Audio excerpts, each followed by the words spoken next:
বঙ্গবন্ধুর বিরুদ্ধে সলিমুল্লাহ খানের মতো আরেকটা বিকৃত রুচির মানুষ খারাপ কথা বলে, তারা তো ভাষাটাও পেয়েছে বাংলাদেশ আওয়ামী লীগের কল্যাণে। এই মোস্তফা সরোয়ার ফারুকী আওয়ামী লীগের পা ধরা মানে পা ধরে ধরে জীবনযাপন করেছে, পা চেটে চেটে ভাত খেয়েছে।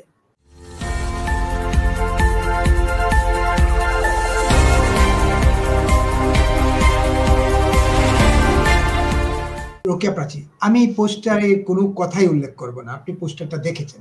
একজন অভিনেত্রী হিসেবে, একজন রাজনীতিবিদ হিসেবে, একজন সাধারণ মানুষ হিসেবে এই পোস্টারকে আপনি কিভাবে গ্রহণ করেন? আর অভিনেত্রী হিসেবে এইরকম পোস্টার তৈরি করার বা এইরকম ডকুমেন্টারি তৈরি করার রুচিবোধ কি আপনার মধ্যে তৈরি হবে কিনা? না না, এই সময় এটা আসলে রুচিবোধ, এই এত কুরুচি এবং এত নিম্ন পর্যায়ে যাওয়ার জন্য যে মনস্তত্ত্ব দরকার সেটা ইউনুসদের আছে, সেটা পাকিস্তানি বাহিনীর আছে, পাকিস্তানের আলবদর রাজাকারদের আছে। ওয়াই ইয়াহিয়া তার পৈশাচিক উল্লাস ছিল, এই জন্য ৭১-এ গণহত্যা হয়েছে এবং আমাদের মেয়েদেরকে যেভাবে ধর্ষণ করেছে সেটা খুবই মানে সেটা ভাষায় বর্ণনা করা যাবে না। তো তাদের ডিএনএ বা জিন বহন করছে যারা, তাদের পক্ষে নিকৃষ্ট বিকৃতিটা সম্ভব। এবং মোস্তফা সরোয়ার ফারুকী, আমি পুরো নামটা উচ্চারণ করলাম এই জন্য দায়িত্ব নিয়েই, কারণ জনগণ জানুক, এই ডকুমেন্টেশনটা থাকুক। এই মোস্তফা সরোয়ার ফারুকী আওয়ামী লীগের পা ধরা মানে পা ধরে ধরে জীবনযাপন করেছে, পা চেটে চেটে ভাত খেয়েছে। আমার শব্দটা আমি ইচ্ছা করে সচেতন ভাবে প্রয়োগ করলাম। মোস্তফা সরোয়ার ফারুকী এবং তার স্ত্রী, তাদের পুরো জীবনটাই হচ্ছে আওয়ামীদের পেছনে পেছনে, মানে কি বলবো, তো তারা সেভাবে এসেছে। সেটা যেই বলেন না কেন, তারা এখন আবার পাকিস্তানিদের খুশি করতে চাইছে, হানাদার বাহিনীকে খুশি করতে চাইছে, আরেক ওয়াই ইউনুস তাকে খুশি করতে চাইছে। এই জন্য একটা বিকৃত রুচির পোস্টার এবং একটা ছবি বানিয়েছে। এই ছবিতে যারা কণ্ঠ দিয়েছে তারা মুজিব বর্ষে মঞ্চে দাঁড়িয়ে কথা বলেছে। কাজে এদেরকে নিয়ে আলোচনা, জাতি একসময় এদেরকে মানে পৃথিবীর ইতিহাসে যারা গাদ্দার ছিল এতদিন তাদের নাম মুছে যাবে, এই নতুন গাদ্দারদের নাম সেখানে প্রতিস্থাপিত হবে। ঠিক আছে, এরা এভাবেই যাবে। আর আরেকটি কথা বলি, সেটি হচ্ছে যে আওয়ামী লীগ কেন প্রাসঙ্গিক? বাংলাদেশের ইতিহাসের জন্ম দিয়েছে, বাংলাদেশের জন্ম দিয়েছে বাংলাদেশ আওয়ামী লীগ। এই ভাষার সাথে বাংলাদেশ আওয়ামী লীগ সম্পৃক্ত। যে ভাষায় আজকে বঙ্গবন্ধু কন্যাকে গালি দেয়, বঙ্গবন্ধুর বিরুদ্ধে সলিমুল্লাহ খানের মতো আরেকটা বিকৃত রুচির মানুষ খারাপ কথা বলে, তারা তো ভাষাটাও পেয়েছে বাংলাদেশ আওয়ামী লীগের কল্যাণে। তো কাজে বাংলাদেশ আওয়ামী লীগই প্রাসঙ্গিক ইতিহাসে, অতীতে, বর্তমানে, ভবিষ্যতে। আর এই মাঝখানের যে গাদ্দার বাহিনী, খন্দকার মোস্তাক বাহিনী, এরা কেউ থাকবে না। এরা কচুরি পানাতে নোংরা ময়লা আবর্জনাও আসে যখন নতুন চর জাগে।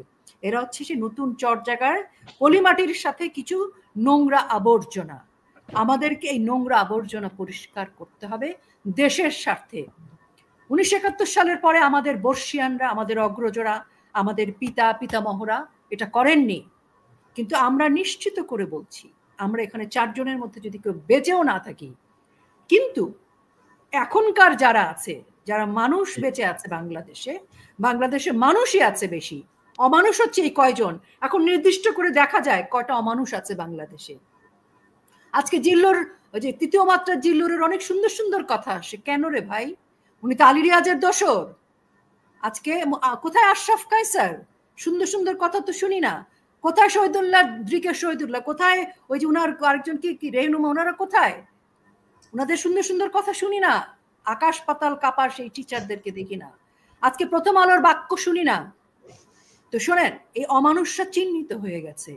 দায় তাদের, ভয় তাদের, হৃদকম্পন তাদের, মাথার মধ্যে স্ট্রেস তাদের। আমাদের কোনো স্ট্রেস নাই। দেখেন আমাদের চেহারায় কোনো স্ট্রেস দেখছেন?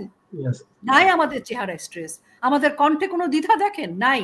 কারণ আমরা মানুষ, তারা অমানুষ।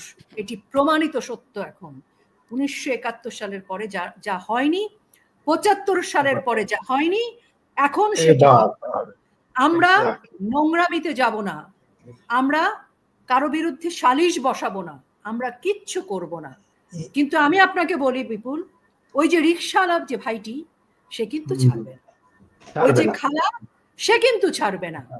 আর ওই যে আমাদের দর্শক যারা আমাদের অভিনয় দেখে, তারা কিন্তু ওই যে অমুক তমুক আমাদের অভিনেতা অভিনেত্রী, ওই যে ফারুকির যে গ্যাং চরকি, আজকে ওই যে আমাদের যারা বঙ্গবন্ধু কন্যার ছবি বানানোর জন্য সারাক্ষণ গণভবনে গেছে আর এমন একটা ভাব করেছে তাদের শেখ হাসিনা, আজকে তাদের না, আজকে নাকি। তো সেই মানুষগুলো চিহ্নিত, তাদেরকে ইতিহাস আস্থা করে ছুঁড়ে ফেলে দিবে। কাকে কিভাবে ফেলবে সেটা জনগণের ইচ্ছা। আমরা আইনের আওতায় এনে কিছু মানুষকে বিচার করব, এটি সুনিশ্চিত।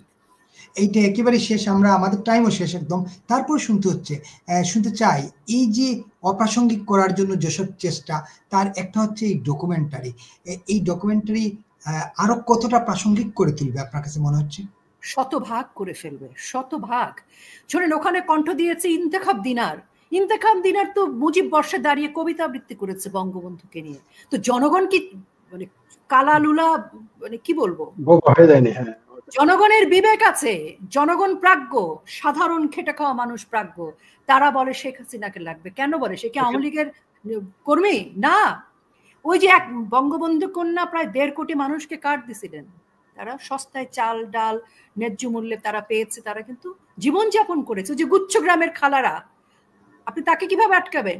সে আপনার বাঁধনকে দেখে বলবে না যে তোমার ছবি আমি দেখবো না? সে ফারুকিকে বলবে না? সে ইন্তেখাব দিনারকে বলবে না? ছেড়ে দিবে মনে করছেন? না না, যে জনগণের মুখ ছুটে গেছে, আপনি জনগণকে দিয়ে একবার গালি দেওয়া শিখায় ফেলছেন। এখন যে ছেলেটাকে আপনি বেয়াদব বানাইছেন, সে হয়তো ভুল করে বেয়াদব হয়েছে, কিন্তু বেয়াদব তো হয়ে গেছে ভাই। এখন সে তার ভুল শুধরাই নেবে। ক্রিমিনালেরও নীতি আছে। আপনি ক্রিমিনাল বানাইছেন যাকে, সে সত্যকে সত্য বলবে না কেন ভাবছেন? এই পৃথিবীর নিয়ম।